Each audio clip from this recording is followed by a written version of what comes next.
man sama jëkkër bu ma teree liggéey man laa wax de waxuma keneen may bàyyi keroog ba ñuy xeex ñu ne égalité may leen yéen àdduna ngeen di ut man àjjana laay ut.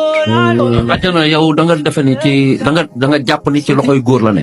non bi si loxoy góor de mais sama borom kër man bu ma gërëmee su ma deewee buñ may suul bu ma gërëmee yàlla mën na ma fa yërëm. ba may génn daf na ma bul maquillé simple ma génn def.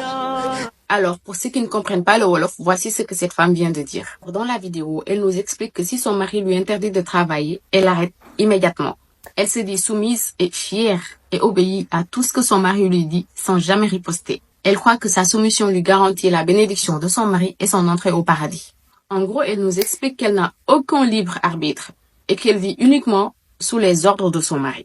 Mais ma sœur, ce que tu décris, ce n'est pas le mariage, c'est l'esclavage. Et je vais t'expliquer pourquoi cette mentalité est dangereuse. Déjà, si ton mari peut décider de tout sur ta vie, je suis désolée, mais tu n'as plus de vie. Je suis désolée, mais tu n'es pas une épouse, mais une enfant sous tutelle.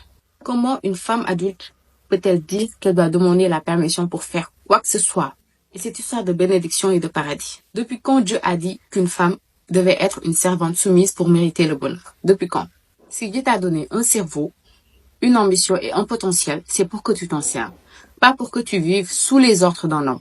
Et le pire dans tout ça, c'est que cette femme pense être un exemple. Elle croit qu'elle est une bonne épouse.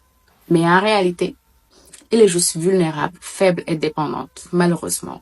Imaginez par exemple, si demain son mari la trompe, la maltraite ou l'abandonne, elle fera quoi? Je ne parle pas dans son cas, parce que dans son cas, elle dit qu'elle travaille avec son mari. Mais imagine une femme qui n'a ni travail, ni voix, ni indépendance. Et c'est comme ça qu'on crée des femmes malheureuses, frustrées, enfermées dans des mariages toxiques, sans aucun moyen de partir. À ma génération, n'écoutez pas ce genre de discours. Ce n'est pas ça être une femme. Être une femme, c'est avoir une voix, des choix, une indépendance. Ce n'est pas vivre dans la peur de désobéir à un homme comme si c'était ton maître. Un mariage sain, c'est un partenariat, pas une dictature. Une femme n'a pas besoin d'être soumise pour être aimée. Une femme doit être respectée, libre et épanouie. Alors, s'il vous plaît, arrêtez de glorifier la soumission. Ce n'est pas de la force, c'est de la faiblesse. Et aucune femme ne mérite de vivre dans un prison qu'elle appelle mariage.